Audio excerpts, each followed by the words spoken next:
She hid me in her ruined home. Then said, "If you stay, you'll never be alone again." The crashed Valiant's Mercy screamed through Kepler 442b's atmosphere like a dying star, her hull plates peeling away in molten ribbons. Lieutenant Marcus Torch Brennan fought the controls as his fighter disintegrated around him, the orbital bombardment from the Zephyrian Empire having reduced the human strike force to scattered debris. "Mayday, Mayday. This is Torch. Primary engines are gone. Life support failing." Static consumed his transmission as another Zephyrian interceptor streaked past, its plasma cannons carving through the toxic orange sky. The ejection seat fired, just as his cockpit cracked, launching him into the acrid atmosphere of the war-torn world below. Through his helmet's fractured visor, Marcus glimpsed the devastation.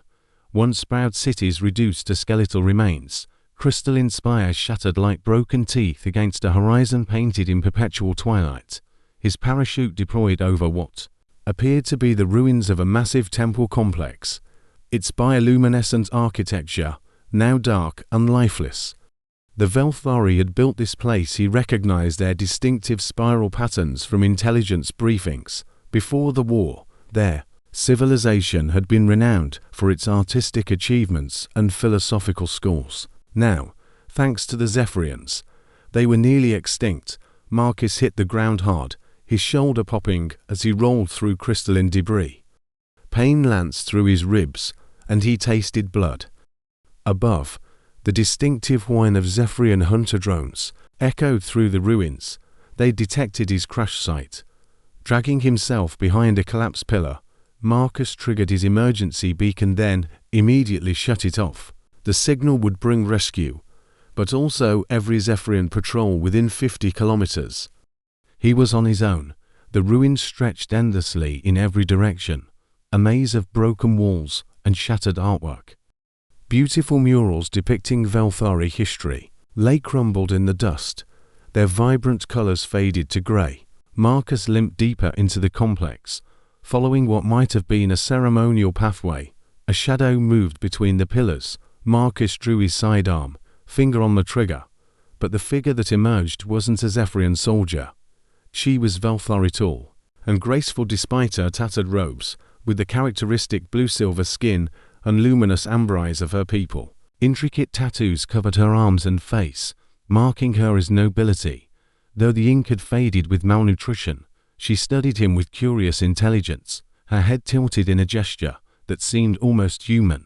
When she spoke, her voice carried the musical quality typical of her species, though her words were in accented standard. "You are the one who fell from the sky," she said. Not quite a question. The metal bird that screamed. Marcus kept his weapon trained on her, though something in her demeanor suggested she posed no threat. "Stay back. I don't want to hurt you." A bitter laugh escaped her throat. "Hurt me? Human. I am already as hurt as one can be and still draw breath.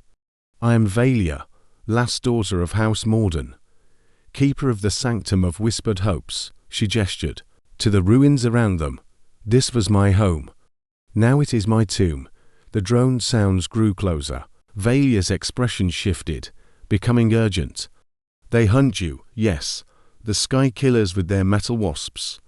"Zephyrians," Marcus confirmed, lowering his weapon slightly. "Why do you care?" "Because," Valia said, stepping closer, "the enemy of my enemy is someone I can hide." She extended a slender hand. "Come. I know places where even their sensors cannot reach." "But we must move quickly." Marcus hesitated. Every briefing had warned about trusting aliens, especially in wartime, but the alternative was certain death at the hands of Zephyrian hunters. He took her hand. "I'm Marcus," he said. "Then follow me. Marcus who falls from sky. Let us see if we can both survive another day."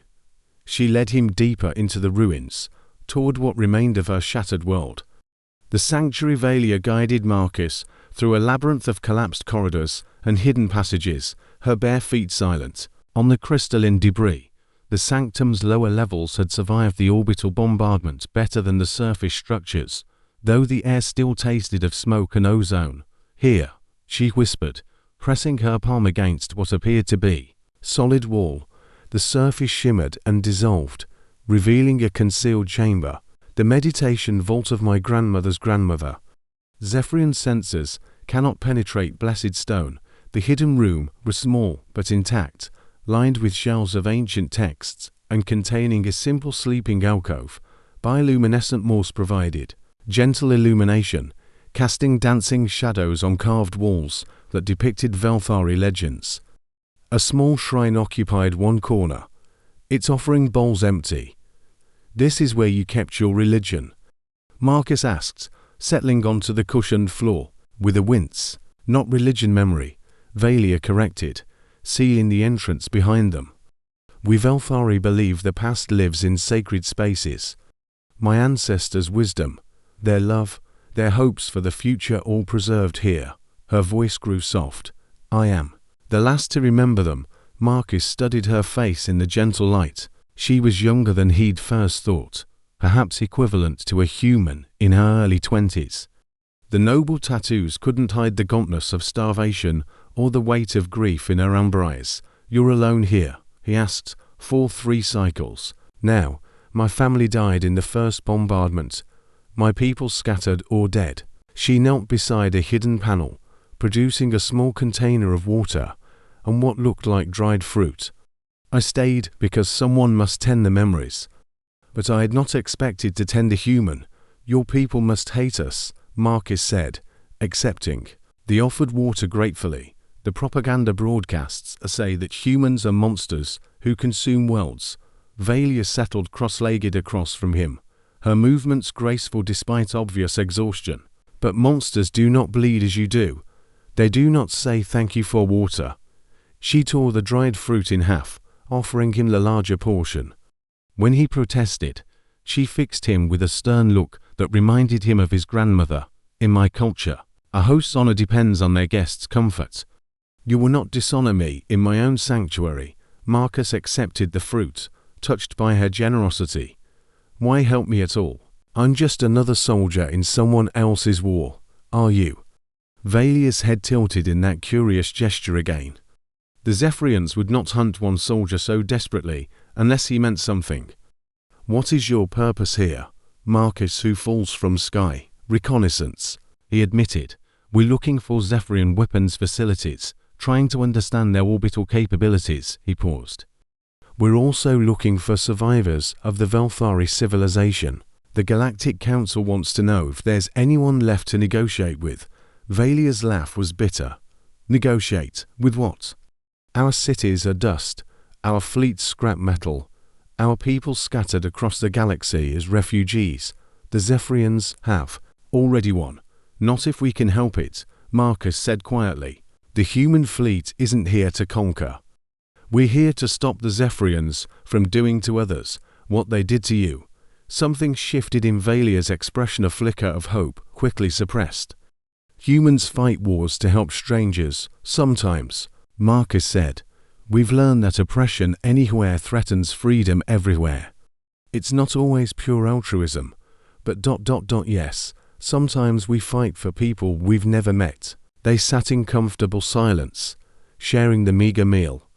Outside, the distant rumble of Zephyrian patrol craft echoed through the ruins. Marcus watched Valia's face, noting how she tensed at each sound. "How long have you been alone?" he asked, gently. "Since the silence," she replied. "When the orbital bombardment ceased and the screaming stopped, I thought I would go mad from the quiet." She looked at him directly. "But talking to you... It is the first time in 3 cycles that I have not felt like the last person in the universe."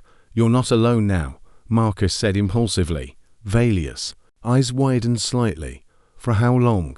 Your people will search for you, and when they find you, you will return to your war among the stars." Marcus had no answer. His duty was clear: survive, gather intelligence, return to the fleet. But looking at this brave young woman who'd risked everything to help him, he found himself questioning the wisdom of leaving her behind.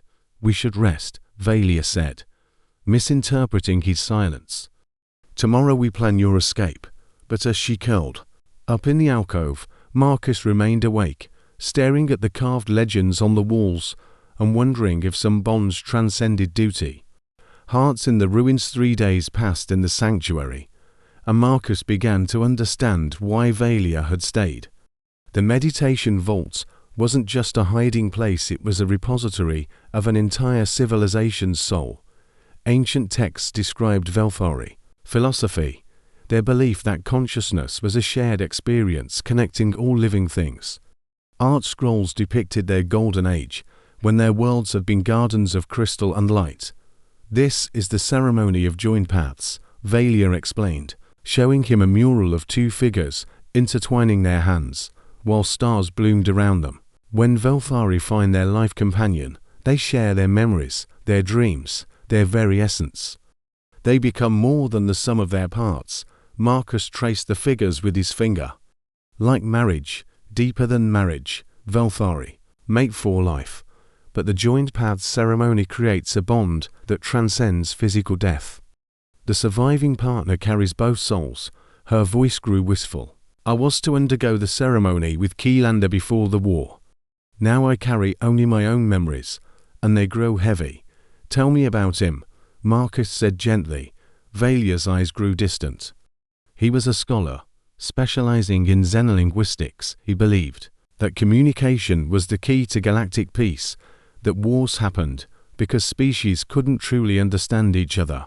She laughed softly. He would have been fascinated by you, Marcus. A human who listens instead of conquering. Over the following days, they developed a routine. Valia would venture out before dawn to gather water and forage for food, while Marcus monitored Zephyrian comm frequencies and tried to repair his damaged equipment. They spent the long hours talking, sharing stories of their respective worlds. Marcus told her about Earth, the blue oceans, the green forests, the cities that stretched toward the sky. He described human culture, their messy democracy, their capacity for both great kindness and terrible violence. Your people sound complicated, Valia observed. We are, Marcus admitted. We're not the noble warriors our propaganda makes us out to be, but we're not monsters either. We're just trying to figure it out as we go. Valia shared memories of Velthari worlds before the war, floating cities that sang with the wind, gardens where plants grew in impossible colors, children who learned to fly before they could walk. Her people had achieved something resembling utopia, only to have it shattered by Zephyrian jealousy and greed. Do you ever wonder what would have happened if our species had met in peace? She asked one evening as they shared another sparse meal. All the time, Marcus replied. Humans could learn a lot from Velthari philosophy. And your people's technology combined with our innovation ... He shrugged. We might have built something amazing. Perhaps we still can, Valia said quietly. When the war ends, if it ends, Marcus corrected. The Zephyrians aren't interested in peace. They want to rule the galaxy, and they'll genocide anyone who stands in their way. A heavy silence fell between them. Marcus watched Valia's face, noting the play of light and shadow across her features. Over the past few days, he'd begun to notice things, the way she hummed while organizing her books, how she always saved the best portions of food for him, the gentle way she'd cleaned and bandaged his wounds. I should try to contact my fleet, he said suddenly. Let them know I'm alive. If you do, they will come for you, Valia replied. And when they do ... I know. Marcus met her gaze. You'll be alone again. I will survive, she said with forced brightness. I always have. But Marcus saw the fear in her eyes, not of death, but of returning to the crushing silence of solitude. He reached out and took her hand, marveling at its warmth. What if I didn't contact them right away? He heard himself say, what if I stayed a little longer? Valia's breath caught. Your duty. My duty is to gather intelligence about Zephyrian operations, Marcus said, his decision crystallizing. I can do that from here. You know this planet better than any reconnaissance satellite. Marcus ... double quotes. Valia's voice was barely a whisper.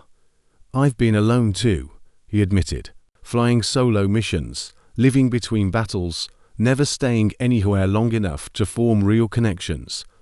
But here, with you. He squeezed her hand. I don't feel alone. Valia's free hand rose to trace the scars on his face, her touch feather light. If you stay, you'll never be alone again, she whispered. It wasn't a promise, it was a plea. The choice Marcus woke to find Valia gone.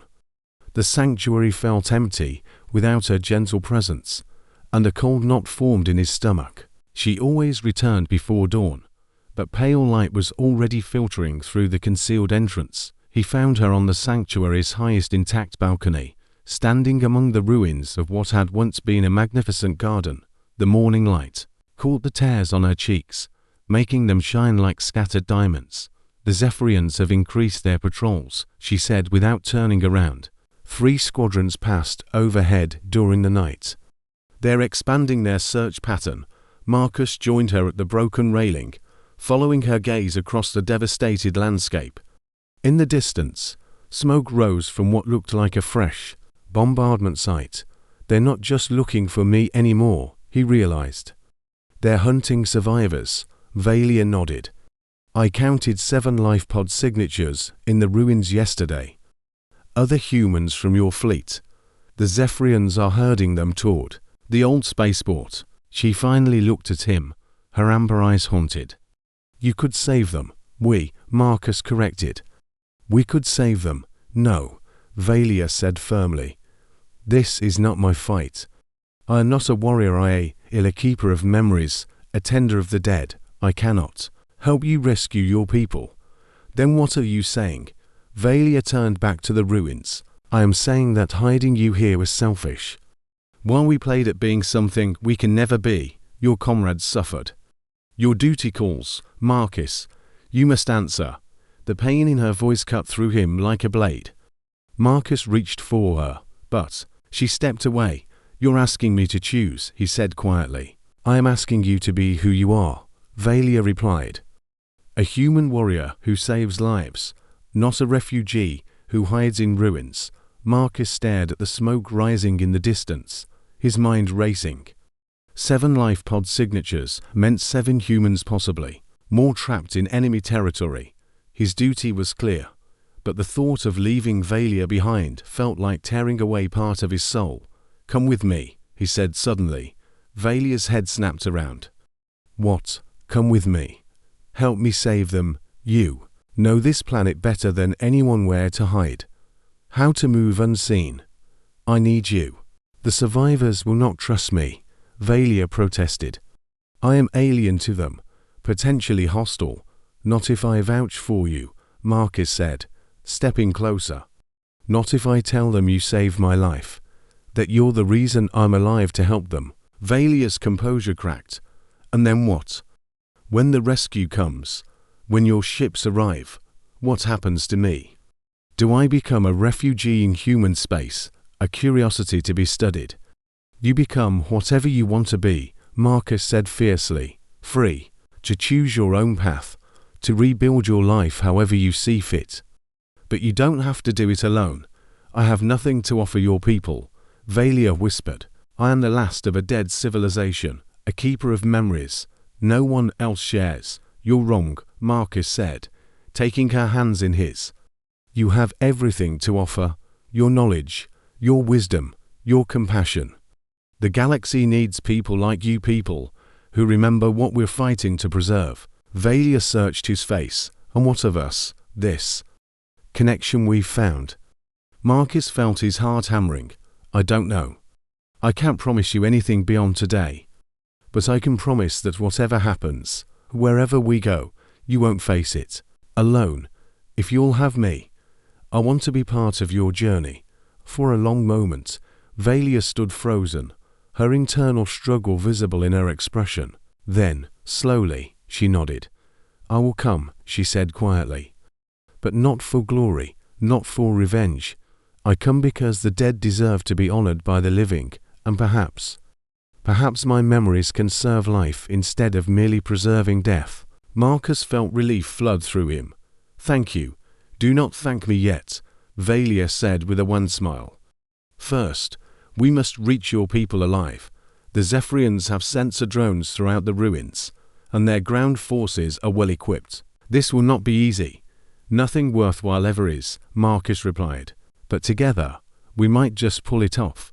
As they returned to the sanctuary to plan their mission, Marcus realized that his choice hadn't been between duty and love, it had been between isolation and connection, between fighting alone and fighting alongside someone who understood both loss and hope.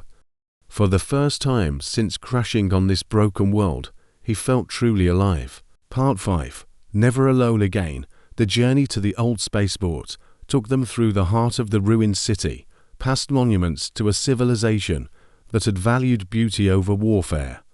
Marcus marveled at Valia's ability to navigate the maze of destruction, leading them through hidden passages and forgotten maintenance tunnels. There, Valia whispered, pointing through a gap in a collapsed wall. "Your people."